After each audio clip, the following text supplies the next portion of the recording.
Hello students, क्या हाल चाल। Class 9 chemistry में आपका स्वागत है। चैप्टर जो सेकंड हमने स्टार्ट करा था जिसका नाम था इस मैटर अराउंड अस प्योर, इसमें आज जो टॉपिक हमें पढ़ना है वो है सॉल्यूशन। तो इसी सॉल्यूशन के बारे में बात करते हैं। सबसे पहले ये समझने का हम लोग प्रयास करेंगे कि सॉल्यूशन कहते किसे हैं। देखो, बहुत सिंपल बात है।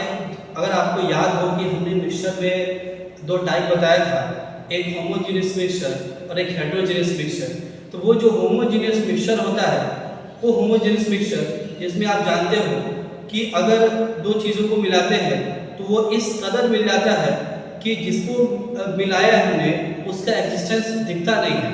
सपोज कि अगर आपने चीनी को पानी में मिलाया है तो चीनी जब पानी में अच्छे तरीके से घुल जाता है, सॉल्युबल हो जाता है, तो चीनी दिखता नहीं है। इसका मतलब इस तरह के मिक्सचर को हम लोग होमोजेनियस मिक्सचर कहते थे। तो समझिएगा बात, वो जो होमोजेनियस मिक्सचर था उसी होमोजेनियस मिक्सचर को ही सॉल्यूशन कहा जाता है। तो सॉल्यूशन कुछ और नहीं बल्कि एक होमोजेनियस मिक्सचर है। Solution is a homogeneous mixture of two or more substances. Solution is a homogeneous mixture of two or more substances.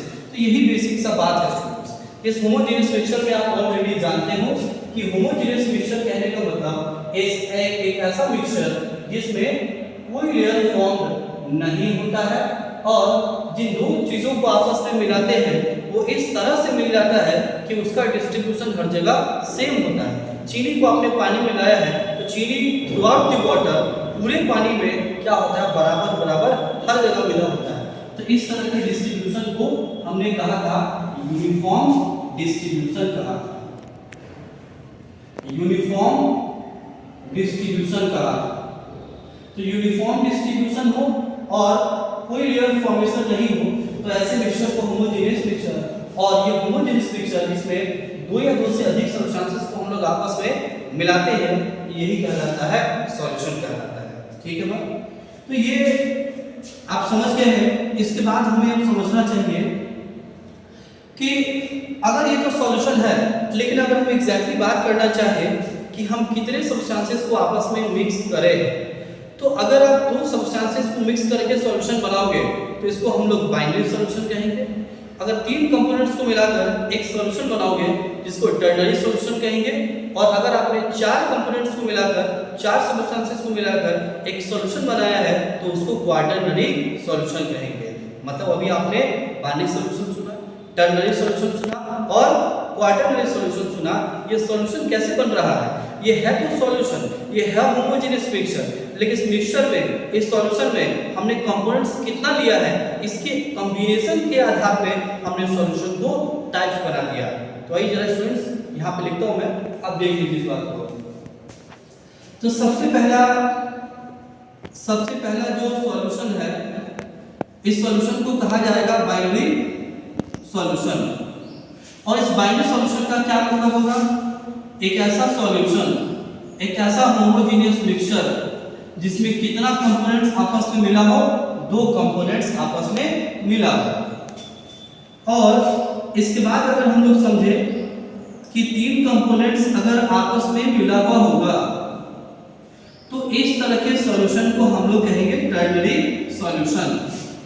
Three components. Likewise अगर चार कंपोनेंट्स मिले हुए हैं और एक और मिक्सचर बने हैं तो उस होमोजेनियस मिक्सचर को आप क्वाटरनरी सॉल्यूशन बोल सकते हो। Four components. लेकिन स्टूडेंट्स हमें जो क्लास 9 किया, हमें 11th 12th में भी हमें केवल बाइनरी सॉल्यूशन के बारे में भी स्टडी करना है। तो हमने आपको बस जानकारी के लिए बता दिया टर्नरी और क्वाटरनरी सॉल्यूशन, लेकिन हमें स्टडी करना है बाइनरी सॉल्यूशन के बारे में। मतलब एक ऐसा सॉल्यूशन जो दो कंपोनेंट से मिलकर बने हुए हैं, एक ऐसा सॉल्यूशन जो एक होमोजेनियस मिक्सचर जो दो कंपोनेंट से मिलकर बने हुए हैं, वैसे सॉल्यूशन को ही हम लोग क्या कहेंगे? बाइनरी सॉल्यूशन कह देंगे। और इस बाइनरी सॉल्यूशन में सोचो स्टूडेंट्स, एक कंपोनेंट क्या होगा? लेस क्वांटिटी होगा, दूसरा कंपोनेंट क्या होगा, ज्यादा क्वांटिटी होगा। जो लेस क्वांटिटी होगा उसको हम लोग सॉल्यूट कहेंगे, और जो लार्ज क्वांटिटी होगा उसको हम लोग सॉल्वेंट कहेंगे।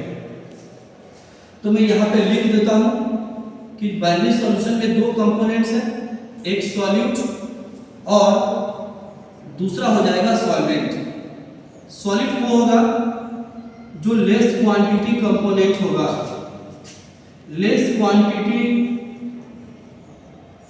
कंपोनेंट होगा, और सॉल्वेंट कौन होगा, सॉल्वेंट होगा large quantity component, large quantity component. तो लेस क्वांटिटी कंपोनेंट को सॉल्यूट कहा जाएगा और लार्ज क्वांटिटी कंपोनेंट को यहाँ पे सॉल्वेंट कहा जाएगा।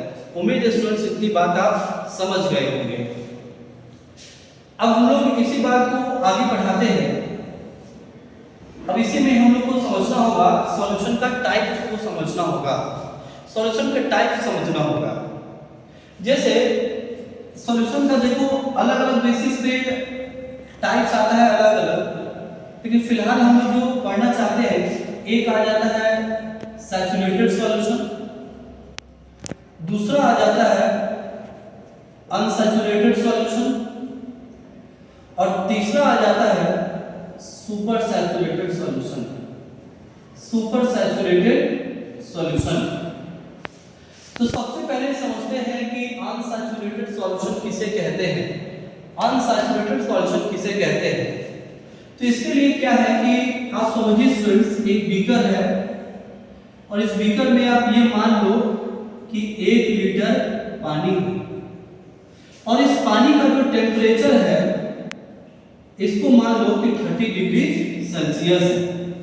अब इसमें जो हम डिसॉल्व करें, और ये जो वाटर है आप समझ सकते हो ये एक तरह से सॉल्वेंट होगा, और जो इसमें डिसॉल्व करेंगे वो होगा सॉल्यूट। सॉल्यूट के तौर पे एग्जांपल में मान लेते हैं सॉल्ट। अब जरा बात को समझिए स्टूडेंट्स, आपने कुछ सॉल्ट को यहाँ पे नमक को रखा पानी में और घुल गया, नमक रखा और पानी में घुल गया, इसका मतलब ये कौन सा सॉल्यूशन होगा, ये वो सॉल्यूशन होगा, ये सॉल्यूशन का वो स्टेज होगा जिसपे अभी नमक